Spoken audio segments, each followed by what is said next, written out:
नहीं, मैंने जहाँ तक अभी तकरीबन मुझे 8 से 10 साल हो गए, मैं हिजड़ा कम्युनिटी में रह रही हूँ, हिजड़ा कल्चर में रह रही हूँ।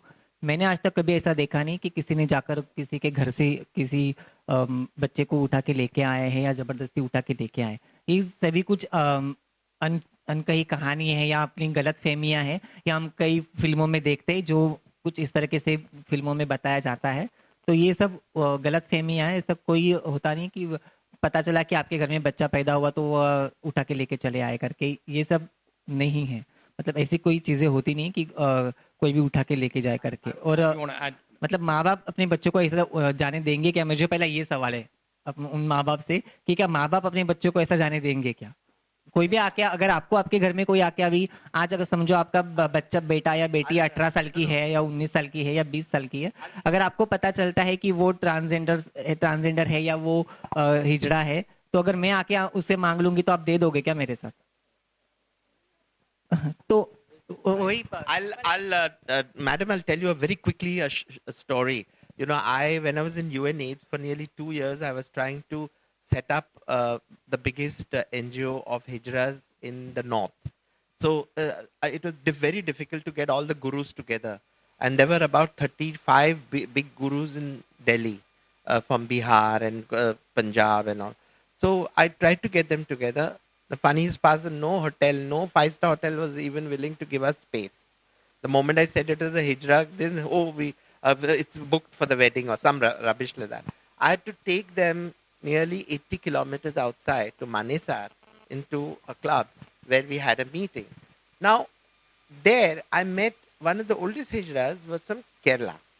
She was about 67, receding forehead, and we started talking, and she told me a story which even today which is what is happening. I'll tell you the other side. You are what is coming from you is the guilt of a lot of society because they've thrown out their children. This 67-year-old hijra told me a story that will make your hair stand on end, and she told me it was a normal thing that was happening all over India. It was not an exception. She was 14. When she was 14, effeminate child and everything, her mother at 3 o'clock at night woke her up and said, it was a boy, of course. No, there are no hijras are born male. The mother got up at 3 o'clock at night and told her that, see, this much money is kept for your wife and for the jewelry, but we got about 7,000-8,000. Your eldest sister is to get married, in another 2 months. We don't want you in the house. So you take it and please go away. A 14-year-old child was thrown out of the house. That child got from there to Bangalore. In Bangalore, it got in touch with Hijra groups on its own. It must have been very difficult. From there, she went to Punjab. Then she went and started sex work in Delhi. She became a guru. After she became a guru, she started getting a lot of money because they have a claim on all the chelas under them. So most gurus are very rich and flush with money because they're not allowed to open bank accounts. She used to send money to her family. And when she was about 55, she went to visit them.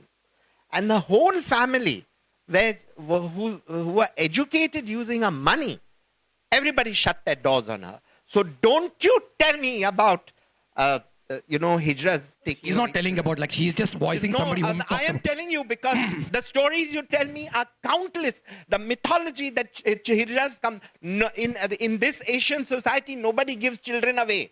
If it's a male, it's a big thing. You can get dowry. You know that. Actually, I just want to say something. What I want to add to what Ashok said was, I just want to add, like, what happens is, like, is like when a male child feels like a woman, and he feels that he doesn't have any place in his own house, okay, he actually usually, he's a person, or who wants to go away somewhere else, because he has no place in his family, in the society around him. So he feels a comfort with the Hijra community. So he actually voluntarily goes to the Hijra community and possibly gets a sex change done with the Hijra community to become a Hijra. So Hijras, also the thing is, Hijras are not born Hijras. 99% of them are basically men. They're born as men. They go to become a Hijra. They opt to become a Hijra. or a transgender person, whatever the connotations are. So most of the times it's because of the society's rejection, it's because of the family's rejection. And just one small thing, sorry, which I know you have spoken, Samay, why hijras do not have jobs. Okay, I really think it's important to talk about it. Yeah, that's one of the main things. I mean, why do they go to sex work? Why do they go to begging? The reason is when a child who feels like a woman, slightly effeminate, goes to school, that person, that young child is actually bullied, is ragged, sometimes raped in the school, and the child doesn't want to go to school the next day. So the child drops out. चौथे पांचवें class में वो निकल जाती है, no कि मुझे नहीं जाना है मम्मा स्कूल पे. So then because of that, once they become maybe 12, 13, 14, they finally says कि मैं घर में भी नहीं रह सकता हूँ, मुझे जाना है. So then doesn't have education, doesn't have any family support. What do? They have to they have to go and beg, they have to get into sex work. And that is the whole complication. We are not able to counter that, And the only way to counter it is like people like Urmi who actually stand up and say कि हमें rights चाहिए.